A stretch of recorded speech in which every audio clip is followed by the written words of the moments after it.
Welcome to Islamic Finance for everyone.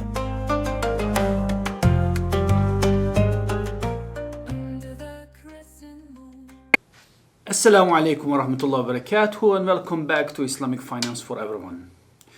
Today we are discussing an important and timely paper by Prof. Dr.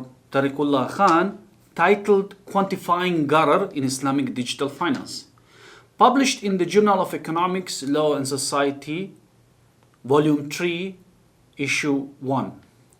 The paper asks a very relevant question.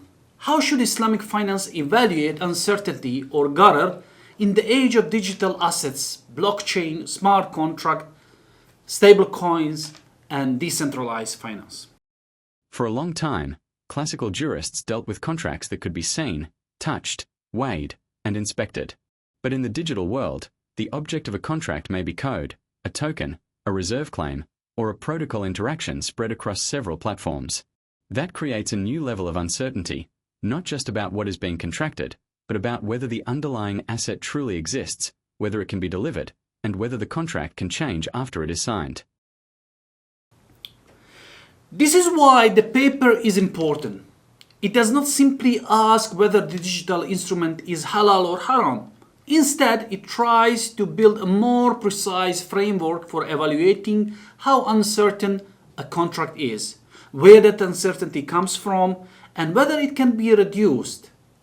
And the center of the paper is a two-axis model. The first axis is specifiability, meaning how clearly the terms of the contract can be known at the time of agreement. The second axis is deliverability, meaning how certain it is that the subject matter of the contract can actually be delivered. The two pivotal dimensions D, deliverability, and S, specifiability, are irreducible.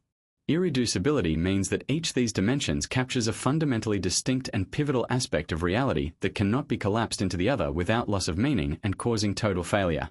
Non-substitutability follows directly from irreducibility.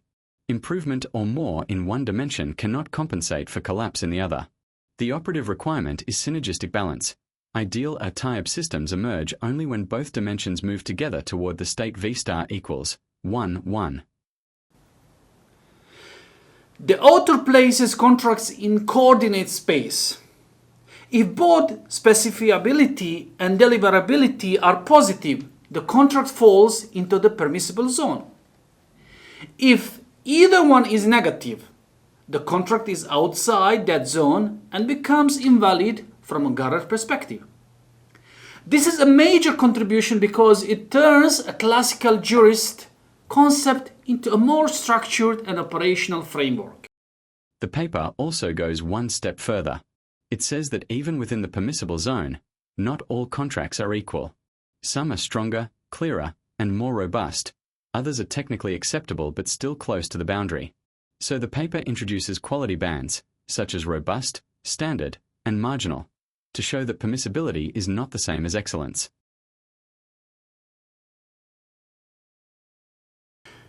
That distinction matters in Islamic finance. A contract can be legally admissible but still weak in terms of documentation, transparency, and practical safety. So, the framework helps boards and practitioners think not only in terms of allowed or not allowed, but also in terms of how strong is this structure. The paper then adds another important layer, طيب. طيب refers to whether something is wholesome, beneficial, and aligned with the higher goals of Sharia or مقاصد الشريعة. So even if a contract avoids the gharar, it may still be poor from a maqasid perspective if it promotes harm, waste, speculation, or injustice. In simple terms, a contract can be technically valid but still spiritually or ethically weak. Now, what makes digital finance different? The author identifies 5 structural features that make digital contracts unlike classical one. First is entanglement. In many digital instruments, the same mechanism that tells you about the asset also determines whether the asset really exists. Second is composability. A digital position may depend on several protocols at once. If one link fails, the whole structure can fail. The third is mutability. Some digital contracts can be changed after launch through governance, votes, or admin controls. Fourth is ordering risk. On blockchains, transactions ordering can be manipulated, which may create hidden losses through front-running or MEV. Fifth is time dependence.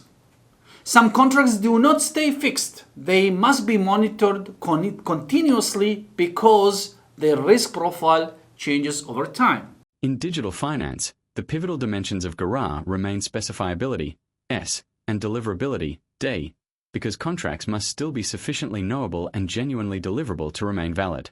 However, the emergence of vertically integrated digital and AI-driven systems introduces additional structural and architectural sources of Gharar that classical commerce did not face. In traditional contracts, uncertainty was often localized within the bilateral exchange itself, whereas in digital ecosystems uncertainty may arise from hidden layers of code, protocol dependencies, governance architecture, algorithmic decision systems, oracle infrastructures, data integrity, AI opacity, and composability across interconnected platforms.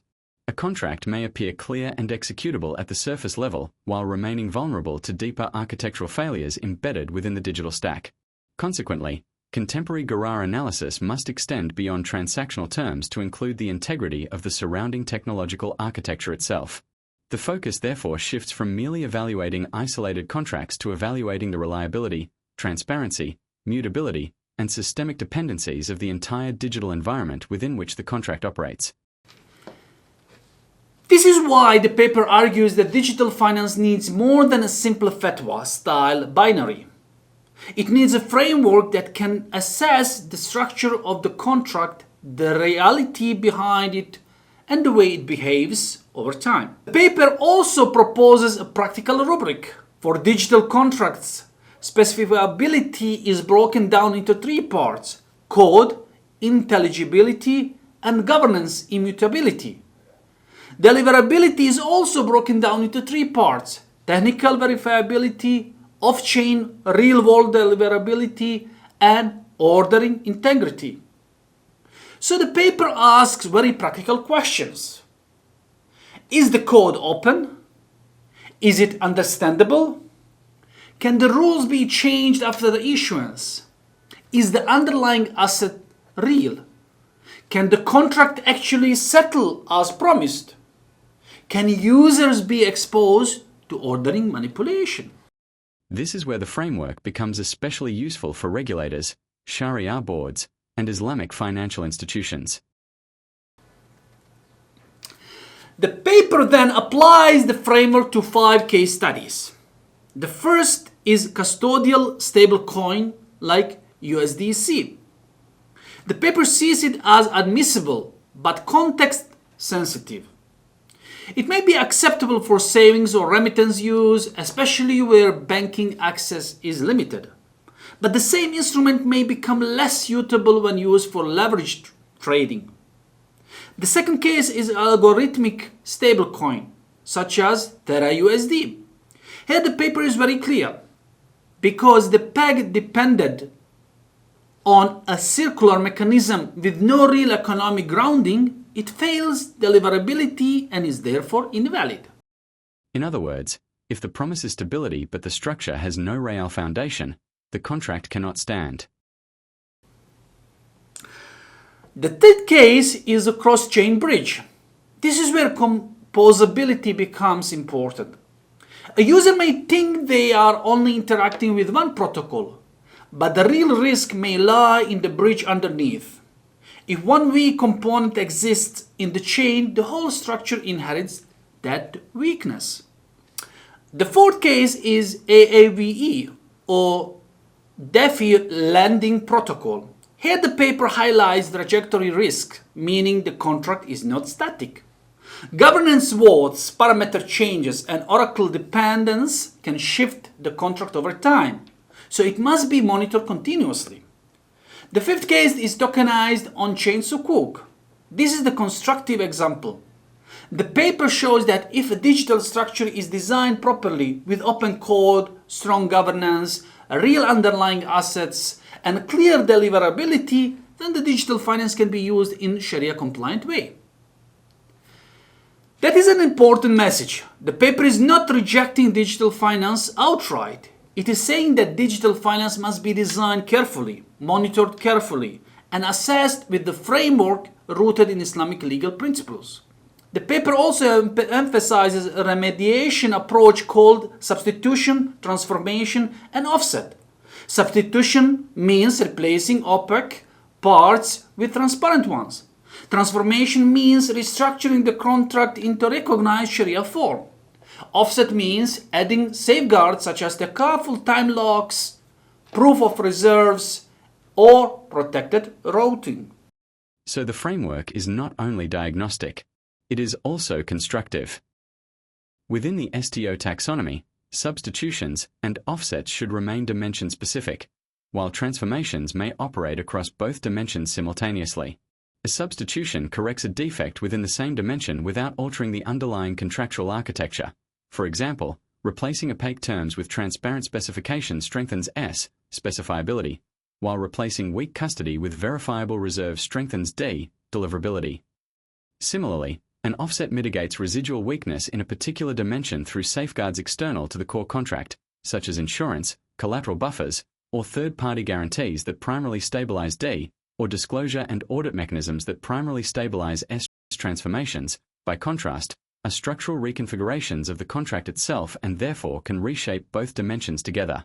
Restructuring a speculative digital instrument into a salam, wakala, or asset-backed participatory structure simultaneously improves contractual clarity and strengthens the ontological basis of delivery. The distinction is important because it preserves the irreducibility and non-substitutability of S and D. Remedies that merely patch one dimension should not be confused with transformations that fundamentally redesign the contract's entire Gharar profile. To conclude, this paper makes three major contributions. First, it rereads the classical Gharar tradition through two irreducible axes, specifiability and deliverability. Second, it extends that framework to digital finance, where contracts are dynamic, composable, and often difficult to inspect. Third, it offers a practical scaffold for future Sharia standards on crypto assets, an area where there is still no dedicated multilateral standard.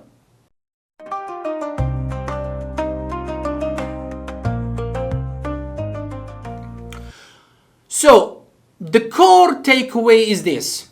In Islamic digital finance, we should not only ask whether something is uncertain, we should ask what kind of uncertainty it is, where it comes from, whether it can be corrected, and whether the structure truly serves the objectives of Sharia. Thank you for watching Islamic Finance for Everyone. If you found this useful, stay tuned for more discussion on Islamic finance, fintech, and contemporary Sharia issues. جزاكم الله خيرا والسلام عليكم ورحمة الله وبركاته. If you found this explanation helpful, don't forget to like, subscribe, and share this video with your network. Let's spread the word about ethical and inclusive finance. Follow us on social media platforms for more insights into Islamic finance.